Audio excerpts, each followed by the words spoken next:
جو لوگ اسلام کے اندر آ تو چکے تھے لیکن منافق تھے، جو کبھی ادھر کبھی ادھر جانے والے، کبھی ادھر کی باتیں ادھر بتانے والے، ایسے لوگوں سے مخاطب ہو اللہ کے نبی نے فرمایا تو پتہ چلا کہ یہ کسی کے اوپر الزام لگانا، کسی کی غیبت کرنا، چغلی کرنا، یہ منافقوں کا کردار ہے۔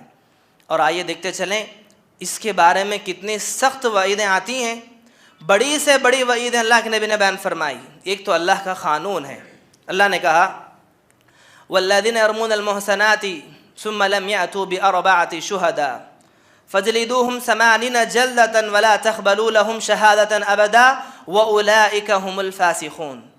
اللہ نے کہا کہ اگر کوئی انسان کسی کے اوپر الزام لگاتا ہے، مثال یہ آیت جس کے اوپر نازل ہوئی زانیہ عورت کے اوپر، اگر ہم کسی کے اوپر زنا کا الزام لگا رہے ہیں کہ وہ زانی ہے، قرآن نے کہا کہ جب تک وہ 3 گواہ پیش نہ کر دے، جب تک 3 گواہ پیش نہ کر دے وہ گناہ ثابت نہیں ہے، کوئی بول نہیں سکتا۔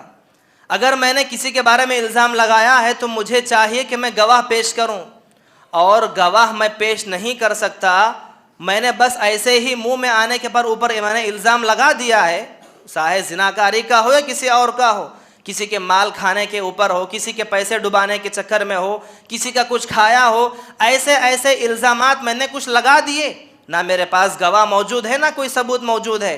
قرآن کیا کہتا ہے اس کے بارے میں؟ سب سے پہلی سزا اسے یہ دی جائے گی کہ اسے جو ہے کوڑے مارے جائیں گے۔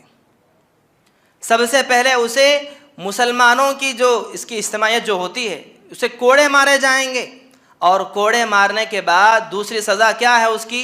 اسے جو ہے اس کی جہاں بھی گواہی دینے کا موقع آتا ہے اس کی گواہی رد کر دی جائے گی، وہ آدمی کی گواہی کہیں بھی نہیں لی جائے گی، نہ چاند کے موقع پر ہو، عید کا چاند نظر آئے تو گواہ دینے کے لیے کچھ شرائط ہیں، اسی کی گواہی لی جائے گی، نہ چاند کے موقع پر نہیں، عدالت کے طور پر کسی کے نکاح میں، کسی کے معاملات میں، کسی کے لین دین میں جو آدمی کسی مسلمان پر ناحق الزام لگاتا ہے، اس کی عزت و آبرو سے کھیلتا ہے، اس آدمی کی گواہی منظور نہیں کی جائے گی، کبھی بھی نہیں کی جائے گی۔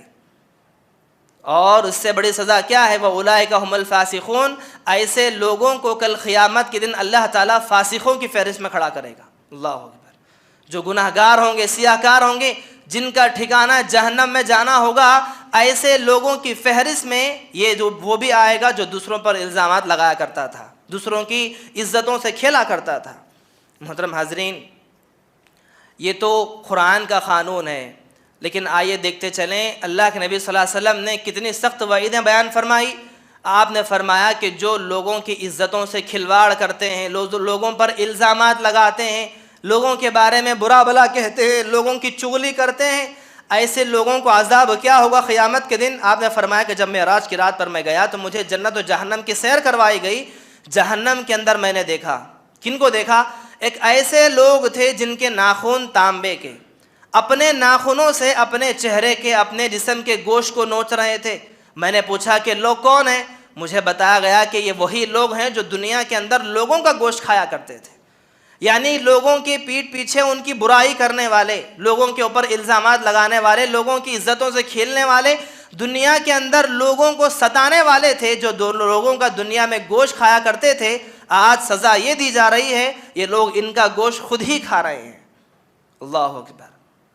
محترم حاضرین، آئیے دیکھتے چلیں کہ اس کائنات کے اندر تاریخ سے ایک انسان کا اہم رول رہا ہے۔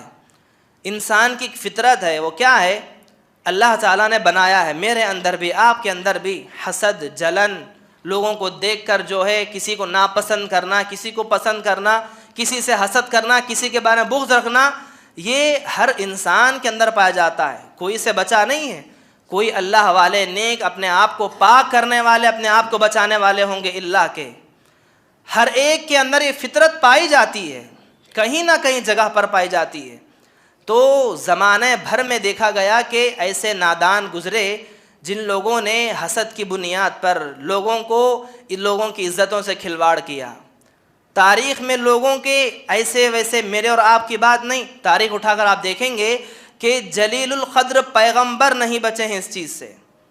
آج ہم سمجھتے ہیں کہ کوئی آدمی ہماری عزت نکال دے، ہمارے بارے میں کچھ برا بھلا کہہ دے، ہمارے بارے میں کچھ الزام لگا دے تو ہم سمجھتے ہیں کہ بڑا ستم ہمارے اوپر ڈھایا ہے۔ یہ ستم کچھ اور نہیں، اس سے بڑے بڑے ستم پیغمبروں پر گزرے ہیں۔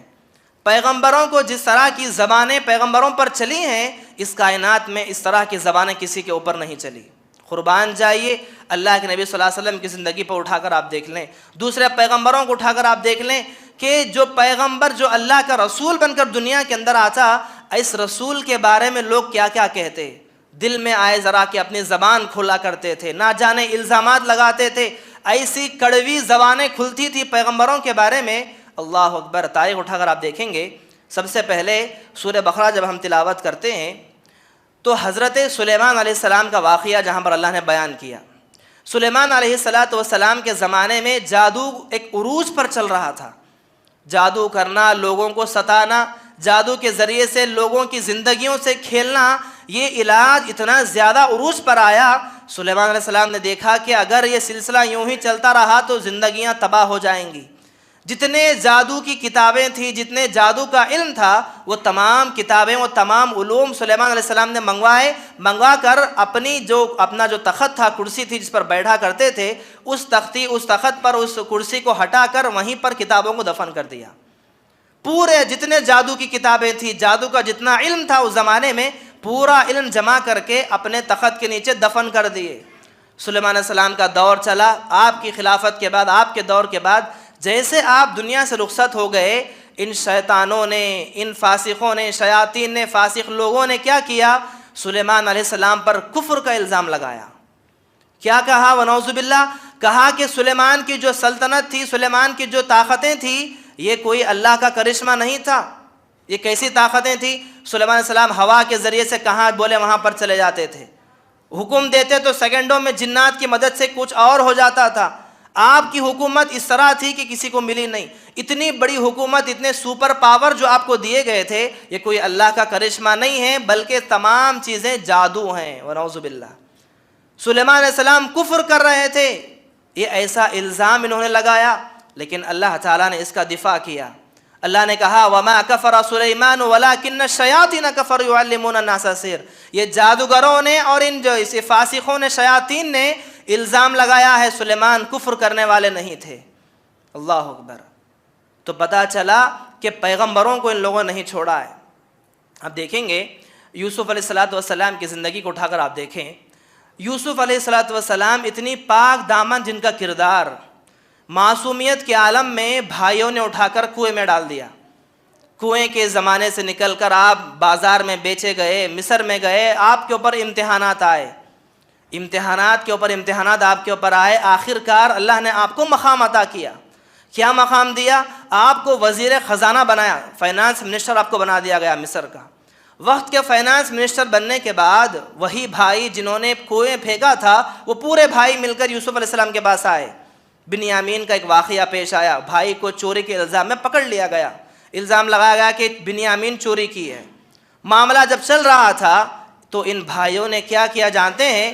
بنیامین جب پکڑے گئے چوری کے الزام میں تو سارے بھائی مل کر کہنے لگے کہ بنیامین ہی نہیں، بنیامین سے پہلے ایک اور بھائی یوسف تھا، اس نے بھی چوری کی تھی۔ اللہ اکبر، جسے معصوم بچے کو بچپن میں پھینک دیا۔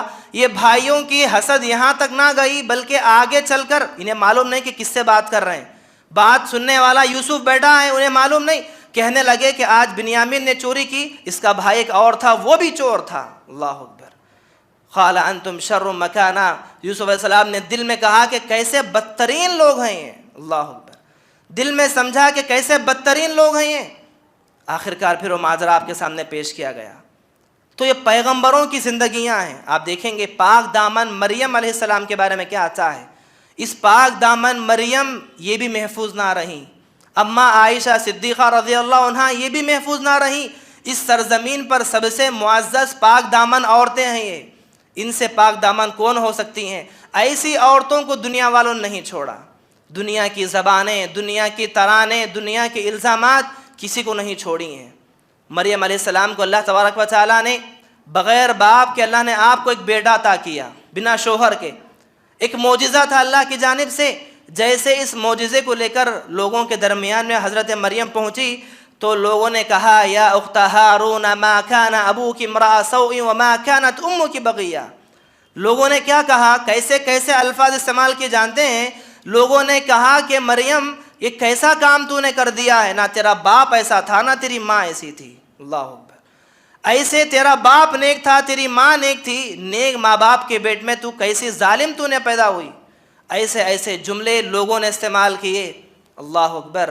کوئی بچا نہیں اس دنیا کے اندر. پیغمبروں کی زندگیوں کو اٹھا کر آپ دیکھیں، اچھے اچھے صحابہ کی زندگی اٹھا کر آپ دیکھیں، دنیا کا معمول رہا ہے دنیا الزامات دیتی رہی، دنیا کے تانے چلتے رہے. آئیے محترم حاضرین دیکھتے چلیں، ایک اللہ کا قانون یہ بھی ہے کہ جہاں پر اللہ تعالیٰ کے نیک متقی پرہیزگار بندوں پر جب کسی طرح کے الزامات لگتے ہیں، کسی طرح کی برائیاں ان کے اوپر تھوپی جاتی ہیں، کسی کے طرح کے تانے ان کے اوپر لگتے ہیں، یہ اللہ کا قانون ہے. اللہ تعالیٰ اپنی جانب سے ان کا دفاع کرتا ہے. اللہ نے کہا ان اللہ یدافع عن الذین آمنوا، مومنوں کی جانب سے اللہ دفاع کرنے والا ہے. اگر کسی مومن پر آپ نے الزام لگا دیا، مومن کمزور ہے، اس کے پاس طاقت نہیں ہے، اس کے پاس پاور نہیں اپنی بات کو بتانے کے لیے، معاشرے میں